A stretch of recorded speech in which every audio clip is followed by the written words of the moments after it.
I'm John Seidel. I'm director of Washington College's Center for the Environment and Society. I'm also on the faculty in the anthropology and environmental studies programs, and I live right here in Chestertown. I got to Chestertown by a very circuitous route. I sort of lived in a lot of places and drove through the Eastern Shore fairly frequently between New Jersey and Maryland, trying to avoid 95. Always saw the college and thought, man, what a wonderful place that would be to teach and to live. But they never had a program that I could fit into until 98 when they started a new program in archaeology, and I jumped on it as quickly as I possibly could. Washington College has gone through a series of strategic plans where we've always sort of looked at our place in the universe and tried to figure out how we can take advantage of natural strengths. And clearly we have a great strength historically at the college in terms of writing, and so the Rose O'Neill Lit House made sense as a center of excellence to take advantage of the Sophie Kerr Prize and our emphasis on writing. We're the only college to be gifted by George Washington himself with his name, and we're in a historic town, so a center dealing with history obviously makes sense. But then again, we're also on the nation's largest estuary. We live on an absolutely beautiful river. We've got access to one of nature's great laboratories, and so it seemed to a lot of us too in the late 90s that a center that dealt with the environment, but particularly with the intersection of people with that environment, made a whole lot of sense for a liberal arts college in our place. So I think the center's trajectory has been to try and create itself not as a recreation of something like Woods Hole Oceanographic Institute or Horn Point, for example, which are part of big research universities, but really to take advantage of our liberal arts ethos and to look at environment from a scientific standpoint, but also to think about how people relate to it. I mean, if you think about the Chesapeake Bay, it's the most studied body of water anywhere on Earth, but we still have problems. We've thrown a lot of money, a lot of brains at it.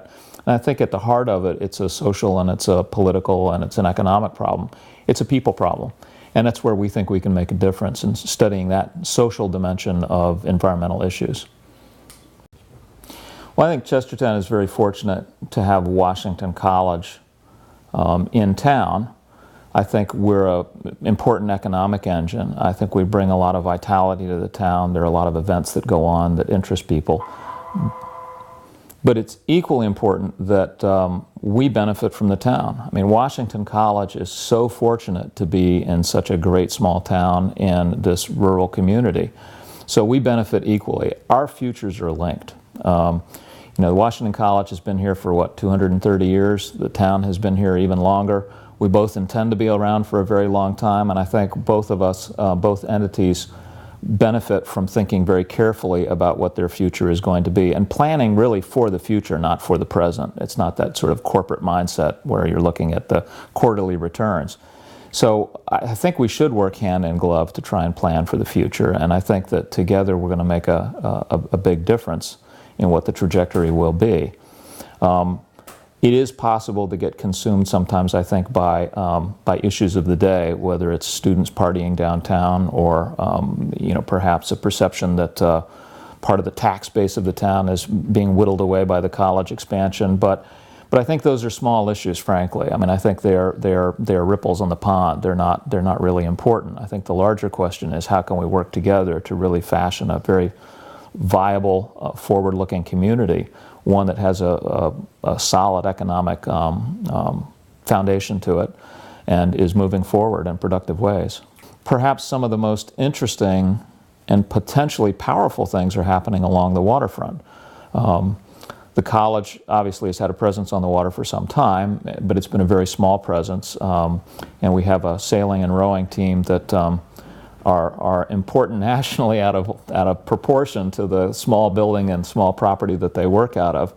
And I think that our ability to acquire the Alger Oil property and crop production services properties and take those brownfields, which are just polluted properties, clean them up, and then try to think about how we can create more of a waterfront presence for the college can be extremely important. Towns historically have turned away from their waterfronts over the years, and they've gradually, fenced themselves off. So if you look at big cities like Philadelphia or others, you can see highways that run right down the shoreline, effectively creating a wall between the water and the people. And now they're doing a lot to try and figure out how to dismantle that separation, how to dismantle those walls. We've never had it quite as pronounced an impact here, but I think it's something that we need to think about too. There's a lot of benefit to be gained from the waterfront. You know, in Chestertown, people don't come here because of the nightlife or the gambling. They come because of the historic community. They come here because of the wonderful Georgian and federal buildings that we have. They come because of the people. And they also come because of the river. And I think to the extent that we can think about a much larger waterfront project that has more public access, that is planned and thoughtfully done, I think there's huge advantage to all of us in that. It's very ironic to me that in a town that was established as a port on a river, we've essentially lost all of the working boats. You can't really buy local fish or products of the Chester River or the Chesapeake Bay in local markets. We've been whittled down to one marina. We have one restaurant that's on the water, and until recently, it's only been recently that you could actually sit on the water and have a meal. I mean, all of those things strike me as kind of ironic, and it's part of our turning away from the river in many respects. And I don't think it's any accident that the health of the river and the health of the bay has declined in tandem with that divorce proceeding that we've gone through from the Chesapeake Bay and the river. So I guess at its heart, I would like to see that healed in some senses. I would like to see people have much more access to the water, and in a healthy recreational way and in other ways as well. From the standpoint of the town then, I think that having public access for all segments of the population, not just the folks that live, are fortunate enough to live on Water Street, is important. I think that having places where people can come from outside to contribute to our economy is of critical importance to our future. I think from the college's standpoint, again, to have a waterfront campus would bring us, I think, a very unique resource, a unique advantage compared to our peers. So I'm thinking of something where we have better facilities for rowing and sailing, better recreational opportunities as well. That can be a huge magnet in recruiting staff and faculty as well as students. I think that as the campus community has talked about this, we see a real opportunity for an academic presence on the water to supplement what we've already had. So we can imagine an academic building that would have marine labs, opportunities for people to do hands-on research working with the Chesapeake Bay and the Chester River. We could imagine something that has spaces for public interpretation of the importance of the river, so that it is open and inviting to the public, perhaps where the work that's going on in those labs could be interpreted to people who visit to us. I think it could become a magnet in that sense as well. And then perhaps a third building, which has been discussed, might be some sort of dormitory down there, which possibly could be for special interest students or for seniors, for people in programs like the Chesapeake Semester, or who need night and day access to the labs where they're running their experiments. But it also might be something that would be attractive to visiting scholars that could help us bring them to benefit our students, where we could run programs for teaching teachers and giving them experiences they might not otherwise have.